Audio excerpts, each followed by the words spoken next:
شروع اللہ کے نام سے جو بڑا مہربان نہایت رحم والا ہے۔ الف لام را، یہ خدا کی کتاب اور قرآن روشن کی آیتیں ہیں۔ کسی وقت کافر لوگ آرزو کریں گے کہ اے کاش وہ مسلمان ہوتے۔ اے محمد صلی اللہ علیہ وآلہ وسلم، ان کو ان کے حال پر رہنے دو کہ کھا لیں اور فائدے اٹھا لیں، اور طول عمل ان کو دنیا میں مشغول کیے رہے۔ ان قریب ان کو اس کا انجام معلوم ہو جائے گا۔ اور ہم نے کوئی بستی ہلاک نہیں کی مگر اس کا وقت مرقوم و معین تھا۔ کوئی جماعت اپنی مدت وفات سے نہ آگے نکل سکتی ہے نہ پیچھے رہ سکتی ہے۔ اور کفار کہتے ہیں کہ اے شخص جس پر نصیحت کی کتاب نازل ہوئی ہے، تو دیوانہ ہے۔ اگر تو سچا ہے تو ہمارے پاس فرشتوں کو کیوں نہیں لے آتا؟ کہہ دو ہم فرشتوں کو نازل نہیں کیا کرتے مگر حق کے ساتھ، اور اس وقت ان کو مہلت نہیں ملتی۔ بے شک یہ کتاب نصیحت ہم ہی نے اتاری ہے اور ہم ہی اس کے نگہبان ہیں۔ اور ہم نے تم سے پہلے لوگوں میں بھی پیغمبر بھیجے تھے، اور ان کے پاس کوئی پیغمبر نہیں آتا تھا مگر وہ اس کے ساتھ استہزاء کرتے تھے۔ اس طرح ہم اس تکذیب و ضلال کو گناہ گاروں کے دلوں میں داخل کر دیتے ہیں، سو وہ اس پر ایمان نہیں لاتے، اور پہلوں کی روش بھی یہی رہی ہے۔ اور اگر ہم آسمان کا کوئی دروازہ ان پر کھول دیں اور وہ اس میں چڑھنے بھی لگیں تو بھی یہی کہیں گے کہ ہماری آنکھیں مخمور ہو گئی ہیں، بلکہ ہم پر جادو کر دیا گیا ہے۔ اور ہم ہی نے آسمان میں برج بنائے اور دیکھنے والوں کے لیے اس کو سجا دیا، اور ہر شیطان راندہ درگاہ سے اسے محفوظ کر دیا۔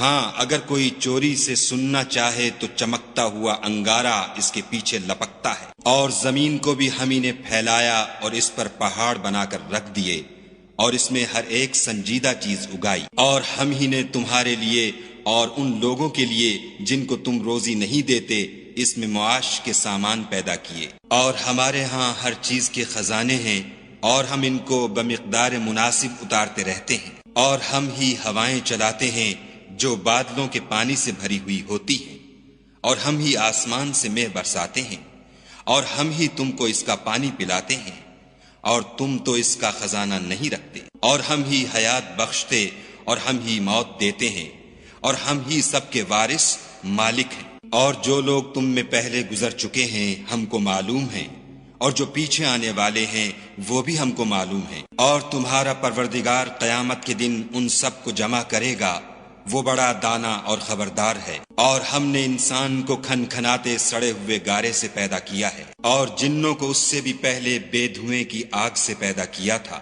اور جب تمہارے پروردگار نے فرشتوں سے فرمایا کہ میں کھنکھناتے سڑے ہوئے گارے سے ایک بشر بنانے والا ہوں، جب اس کو صورت انسانیہ میں درست کر لوں اور اس میں اپنی بے بہا چیز یعنی روح پھونک دوں تو اس کے آگے سجدے میں گر پڑنا۔ تو فرشتے تو سب کے سب سجدے میں گر پڑے مگر شیطان کہ اس نے سجدہ کرنے والوں کے ساتھ ہونے سے انکار کیا۔ خدا نے فرمایا کہ ابلیس تجھے کیا ہوا ہے کہ تو سجدہ کرنے والوں میں شامل نہ ہوا؟ اس نے کہا میں ایسا نہیں ہوں کہ انسان کو جس کو تو نے کھنکھناتے سڑے ہوئے گارے سے بنایا ہے سجدہ کروں۔ خدا نے فرمایا یہاں سے نکل جا، تو مردود ہے، اور تجھ پر قیامت کے دن تک لعنت برسے گی۔ اس نے کہا کہ پروردگار مجھے اس دن تک مہلت دے جب لوگ مرنے کے بعد زندہ کیے جائیں گے۔ فرمایا کہ تجھے مہلت دی جاتی ہے وقت مقرر یعنی قیامت کے دن تک۔ اس نے کہا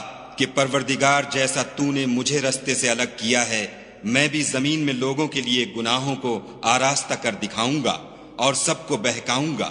ہاں ان میں جو تیرے مخلص بندے ہیں ان پر قابو چلنا مشکل ہے۔ خدا نے فرمایا کہ مجھ تک پہنچنے کا یہی سیدھا رستہ ہے۔ جو میرے مخلص بندے ہیں ان پر تجھے کچھ قدرت نہیں کہ ان کو گناہ میں ڈال سکے، ہاں بدراہوں میں سے جو تیرے پیچھے چل پڑے۔ اور ان سب کے وعدے کی جگہ جہنم ہے، اس کے 7 دروازے ہیں، ہر ایک دروازے کے لیے ان میں سے جماعتیں تقسیم کر دی گئی ہیں۔ جو متقی ہیں وہ باغوں اور چشموں میں ہوں گے، ان سے کہا جائے گا کہ ان میں سلامتی اور خاطر جمع سے داخل ہو جاؤ، اور ان کے دلوں میں جو کدورت ہوگی ان کو ہم نکال کر صاف کر دیں گے، گویا بھائی بھائی تختوں پر ایک دوسرے کے سامنے بیٹھے ہوئے ہیں۔ نہ ان کو وہاں کوئی تکلیف پہنچے گی اور نہ وہ وہاں سے نکالے جائیں گے۔ اے پیغمبر صلی اللہ علیہ وآلہ وسلم، میرے بندوں کو بتا دو کہ میں بڑا بخشنے والا اور مہربان ہوں، اور یہ کہ میرا عذاب بھی درد دینے والا عذاب ہے۔ اور ان کو ابراہیم کے مہمانوں کا احوال سنا دو۔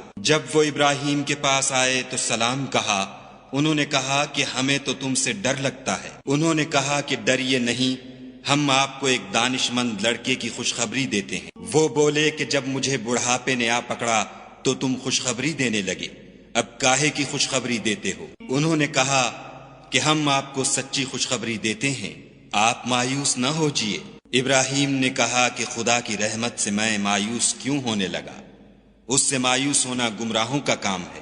پھر کہنے لگے کہ فرشتوں تمہیں اور کیا کام ہے؟ انہوں نے کہا کہ ہم ایک گناہ گار قوم کی طرف بھیجے گئے ہیں کہ اس کو عذاب کریں، مگر لوط کے گھر والے کہ ان سب کو ہم بچا لیں گے، البتہ ان کی عورت کہ اس کے لیے ہم نے ٹھہرا دیا ہے کہ وہ پیچھے رہ جائے۔ پھر جب فرشتے لوط کے گھر گئے تو لوط نے کہا تم تو ناآشنا سے لوگ ہو۔ وہ بولے کہ نہیں، بلکہ ہم آپ کے پاس وہ چیز لے کر آئے ہیں جس میں لوگ شک کرتے تھے، اور ہم آپ کے پاس یقینی بات لے کر آئے ہیں اور ہم سچ کہتے ہیں۔ تو آپ کچھ رات رہے سے اپنے گھر والوں کو لے نکلیں اور خود ان کے پیچھے چلیں، اور آپ میں سے کوئی شخص پیچھے مڑ کر نہ دیکھے، اور جہاں آپ کو حکم ہو وہاں چلے جائیے۔